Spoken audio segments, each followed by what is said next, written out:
Peace, family. This video right here is about getting straight to the point. This video right here is about homosexuality, how and I'm going to show and prove how it is not natural. You cannot be born homosexual, and actually how what homosexuality stems from within you, not outside influences, but within you internally. How you can become homosexual, and how you can cure homosexuality. Before I start this video, I want to say I'm not homophobic. I don't hate homosexuals. Am I personally homosexual? Hell no. Would I allow my children to be homosexual? Hell no.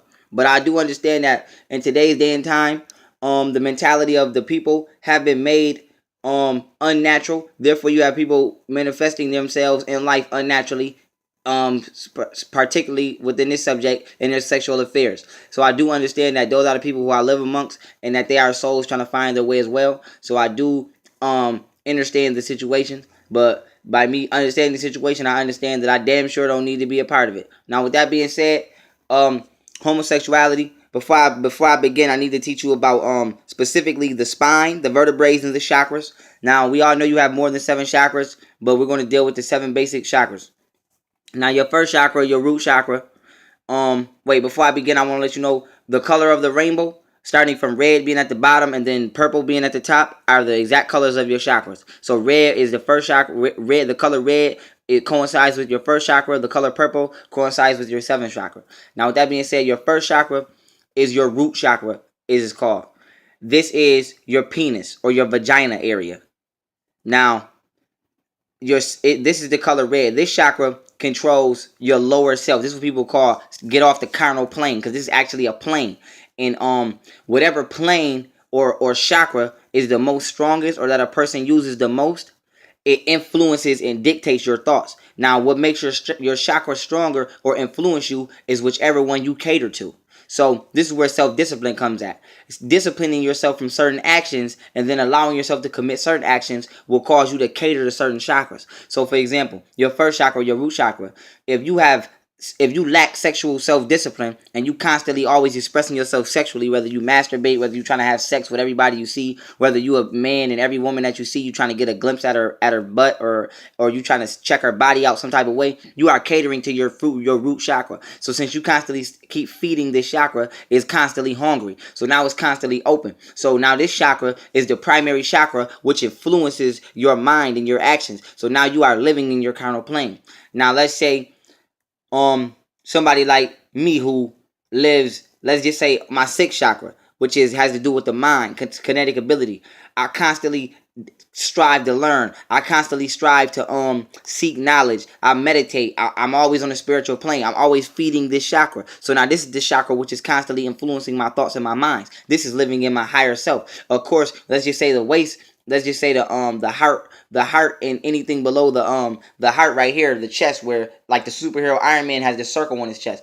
Anything below this is your lower self. So when you constantly catering to your lower selves, that is what influences your mind. But when you cater to your highest self, that is what influences your mind. So what you want to do, black people, is learn how to keep self-discipline on the lower chakras. Not saying cut them off, but learn how to discipline them and feed the higher chakras. Now, going back into the order of the chakras, the root chakra, like I just explained, is your carnal self, your animal self, your lowest self. It is associated with the color red. Your 2nd chakra is your navel chakra, which is located right here, family, about right here below your belly button. So, like, you got your belly button here, and then you have your 2nd chakra right here. This is your navel chakra, and this is the color orange. Now, this chakra is going to be the one that I'm speaking on this video, because it's important. Now, this chakra is the color orange, and it influences your sexual preference. It influences many other things, but right here we're going to talk about sex and joy. This influences your sexual preferences and what you enjoy in life. So now, family, so now, like, when you're in your 2nd chakra, this stimulates what you find joyful. What influences your mind on what the things you enjoy, your sexual preference and things of that nature. Now you have your 3rd chakra, which is your stomach chakra, or your gut feeling, right here, family. So you got your stomach chakra right here, kind of like your solar, like around here, your solar plexus, where your wind can get knocked out at. This chakra here is yellow. This chakra deals with intelligence on a physical realm. Now, your large intestine looks like your brain. Why? Because it actually is a brain. It's a brain in the body. This is what gives you a gut feeling. This is what allows you to feel if somebody walks in the room, you can be like, oh, okay, this person is like, I get a bad feeling from this person. Or this is why they tell you go with your gut instinct or your gut feeling, because you actually have a built-in brain in your stomach. Your large intestine functions as another brain for the body, which helps your body analyze anything you perceive through the five physical senses on a physical level.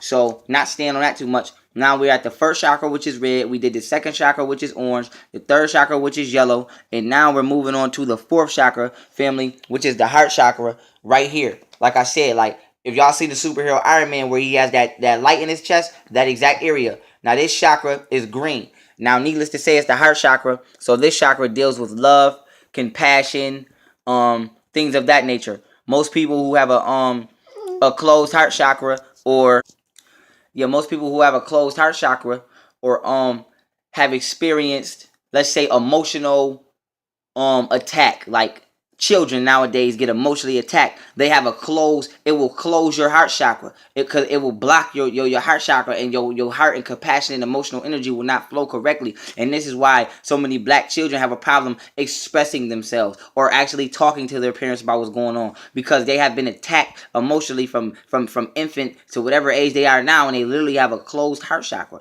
Now this chakra is green. Now you're going to the throat chakra right here, the soft spot on your throat where you can push it in right here where my finger is.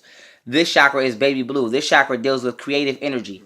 Like, take example for me. How I express myself, how I speak, my certain confidence, my certain aggression, my certain masculinity. This is because I have a strong throat chakra. This is the fifth chakra. It's because it's strong. This deals with a person's creativity and how confident and comfortable they will be expressing themselves. It has more attributes than that, but I'm just standing on the basic ones. So now most people who have closed throat chakras tend to be shy or not express or be scared to speak. Like, or the teacher might call on you to read and you be scared to read, but you don't know why, because you have a closed throat chakra. You're scared to actually speak up. You're actually being, like, due to the oppressor, it affects us on so many levels. It closes our chakras due to us being oppressed so much and constantly being stimulated with you can't, or you shouldn't, or you better not. It causes our chakras to not be able to express themselves. So now, going from the fifth chakra, which is baby blue, you get to the sixth chakra, or the sixth sense, the third eye. Now, this is purple. I mean, no, this color is indigo blue. And this chakra, needless to say, deals with the pineal gland, psychic kinetic energy, mental abilities, things of that, all those type of things. You can look these chakras up and get a more descriptive detail, because I don't want to get off subject on my lesson. So now, this chakra is called the sixth sense. Why? Because right here in the back of your brainstem, your medulla oblongata, or your 33rd vertebrae, at the top of your spinal column, deals your vertebrae there deals with the five physical senses: taste, touch, sight, sound, smell. Once you transcend the physical plane by going above, by raising your consciousness above the sixth sense, the five senses, you come to the sixth chakra, which is the sixth sense. Now you can deal on a spiritual and psychic frequency. So this is what they mean by transcend the physical realm and deal on the spiritual realm. Transcend the five senses and make it to the sixth sense. Now, before I get to the seventh chakra, I'll tell you where this correlates. Now, most of y'all have seen the Cauticus that today is called the Cauticus, where white people have stolen it, and today they use it for I believe Red Cross Blue Shield. Blue Cross, whatever the hell they call it. They use it for Red Cross Blue Shield. So it looks like it's like a staff, and it has two serpents swinging up the staff, and it has wings spread it out from the staff. Now, with this this symbol actually can be seen today on the ancient on the pyramids. And Imhotep, who was a black African Egyptian doctor of medicine, who Hippocrates 2,000 years later came and stole all his formulas and took the credit for being a doctor of medicine, when really it was Imhotep.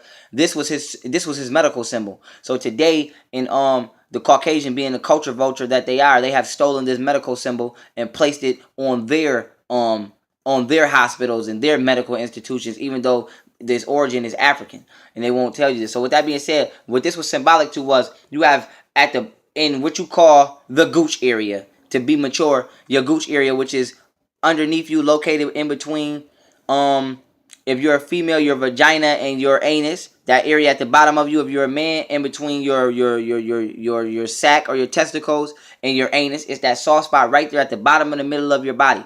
What happens is energy is released from this area and it flows up your spine. And what it does is when it reaches the five senses, the 33rd vertebrae, it pushes into the brain and it hits the pineal gland. The pineal gland then raises, and from the third ventricle, a liquid spills out. And this liquid spills from the third ventricle into the fourth ventricle, begins to stimulate the brain, and this is what activates a black person's kinetic abilities. Now, the darker you are is like a meter for how full this liquid is in your ventricle. So somebody who's pitch black, their bodily gene is at 100%. So therefore their ventricle is 100% full. Somebody like me who's brown is about 85% on the scale of gene strength or original man. So mine is probably about 85 to 90% filled. Then you get lighter and lighter and lighter and lighter, and then you can see how much less liquid is in this ventricle until you get to a white person. As you can see, they lack melanin, so their ventricle is almost little to none and empty. So now what happens is due to the Caucasian, 85% of Caucasians are born with a calcified pineal gland because their bodies are born defective due to them lacking melanin. So now what their body does is their bodies automatically come out with a calcified pineal gland because it knows it's not going to have the access or the use to that frequency. So when they kundalini energy rises up their spines and hits their pineal gland, it doesn't open like a black person. It's almost as if it's sealed shut, so they can't access the sixth chakra on the frequency that a black person can. Now, getting back on point, the sixth chakra, once all energy is flowing and the spine is correctly in place and your body is correctly posturally formed and your kundalini energy flows and it leaves from the 33rd vertebrae, hits the pineal gland, opens the pineal gland up, and if it hits the seventh chakra right here, which is the soft spot on the baby's head, and it spews through the universe, and it connects you into what you call God or the creator, and this is how you fully function on the God plane. This is why they say the number 7 is lucky, the number of God, because the seventh chakra. Once all 6 chakras are aligned and flowing, your crown chakra puts you directly in tune with the universe, and this is where you access your God abilities, or you focus on a godly plane. For example, you see Buddhist monks do things like set themselves on fire and don't feel any pain because they're functioning here on the God plane. But now getting back on point. Oh, and I would like to say this before I get off. The reason that pharaohs wore the cobra or the uraeus on their head is because when the pineal gland gets hit by the kundalini energy and it opens up, it swells like the hood of a cobra. And then you have a pituitary gland directly underneath your pineal gland, and when it's being stimulated by the kundalini energy traveling from the 33rd vertebrae to the pineal gland to open the third ventricle, the pituitary gland is flickering like the tongue of a snake. So our ancestors were so in tune with this science, they wore uraeus to let you know that my 7 chakras are open, my crown chakras are open. You couldn't even be the pharaoh unless you develop this certain level of chakric and spiritual ability, and the uraeus is just to let you know I am functioning on the God frequency. But now, why is this important? Because the spine is what commutes universal energies into the body. So you can consider the body the puppet, the spirit is the puppet master, which is you, the mind, God, and the spine are the strings of the puppet. The commands of the mind, which are you, God, the puppet master, are given to the body through the string. Are given to the puppet through the strings. The strings, the string symbolically here is your spine. Like if you damage your vertebrae, let's say below the waist, you can't walk. It's symbolic to me cutting a string on a puppet which is connected to the legs. Now I can't move the legs. So now what happens is bad posture or standing in certain positions actually hammer your kundalini flow. It will be the same way as taking a garden hose, cutting it on, and then bending it so the water, when the water gets to a certain point, it can't flow. Your spine does the same thing with bad posture. This is why people stress correct posture, because it helps kundalini flow to get to the mind. So you actually stop your own kundalini flow. But anyway, coming back to the second chakra, which is right here, the navel chakra, right below the belly button where my finger is. Directly behind you are the 13th and 14th vertebrae. Now, at the bottom of the spine where your tailbone is, that's called the coccyx. The that has 5 vertebrae. And then right after that, the next bone structure is called the sacral, that has 4 vertebrae. And then after that, the next bone structure is called the dorsal, that has 5 vertebrae. And then after that, the next bone structure is called the sacral, that has 7 vertebrae. And then after that, you have the cervical, which has 12 vertebrae. And go look this up on Google. Go look this up about the spine and the vertebrae so that you can get a physical image of where these sections of bones and vertebrae start. But getting back in specifics, directly behind you here, so about right here on my back, is the 13th and 14th vertebrae. Now, why is these vertebrae important? Because these specific vertebrae commute the energies of yin and yang. Yin is female, yang is male energy. So now yin is commuted to the body through the 13th vertebrae, and yang is commuted through the body through the 14th vertebrae. So female energy comes through your 13th vertebrae, and male energy comes through your 14th vertebrae. Now, let's just say a male, speaking about male homosexuality. It's like when you get into a tub, if the water's too cold, you can't get in. If it's too hot, you can't get in. You have to balance it out and make the temperature just right. Same thing with the chakras. They must be balanced in order to work. Whatever chakra is lacking, the next one will have to work 2 to 3 times as harder to make up for it. Now, where am I getting at? For a man, your yang energy comes through the 14th vertebrae, which means when you have a chakra block or something is wrong with your 14th vertebrae, could be a million things. We're not going to specifically hone in.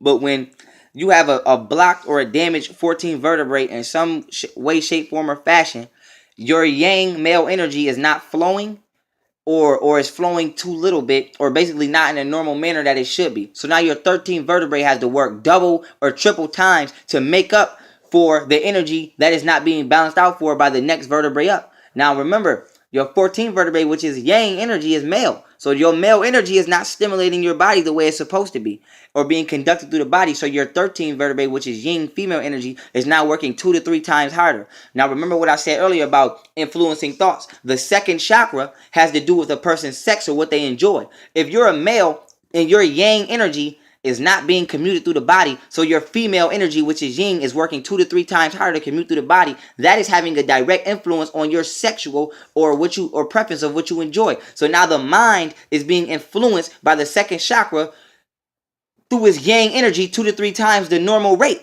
So now this is causing you to, in order to find balance on an energy level, you are being stimulated by feminine energy. So now you're seeking male energy because your body itself is not being commuted or understanding the fact that itself is a male. So now you become feminine and homosexual. Now, what happens? Yes, we know that that they put stuff in the water that help feminize you and feminize you. I mean, it helps stimulate to demasculinize the man and make him more feminine. Yes, we know that they put it in baby's milk, and yes, we know that they do all kind of stuff to help out homosexuality. But we just speaking on a chakric and natural level. When the yang energies are not flowing correctly through the 14th vertebrae as they should, the 13th vertebrae in a man, which is female, works double to triple times harder to make up for that energy that they lack, and the male body starts to become solely influenced 2 to 3 times more by female energy than it should. And now this causes you to start to act like a female, stand like a female, put your hands on your hip. You see most men they might not even be gay, but their posture might be a little feminine because they're not meditating and dealing with their chakras on the levels that they should to remain masculine and keep their energy flowing. So not only does the Caucasian understand this science that you don't, but he takes advantage. Now, not only is he putting things in the water, or he won't teach you about meditation and correct spinal keeping your spinal straight, or correctly maintaining yourself on a chakra level, on an etheric level.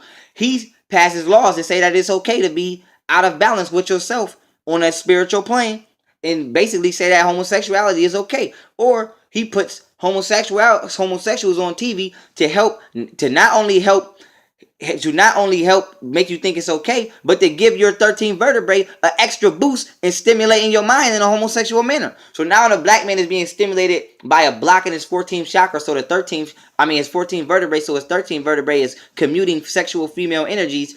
Not only is that doing that, but now his mind is being stimulated by that, and his second chakra being unbalanced, plus the TV, plus society, plus the media, plus these laws. So now What the white man is doing is he's promoting you being out of spiritual balance and chakra balance. So homosexuality is not normal. It is a defect or an effect of someone being out of balance or out of tune with themselves on a vibrational scale, dealing with the chakras and the vertebrae. And this is the same thing in reverse for women. So that is the root source of homosexuality, everybody. I hope I answered your questions. I hope I didn't offend anyone. The truth is just meant to set you free.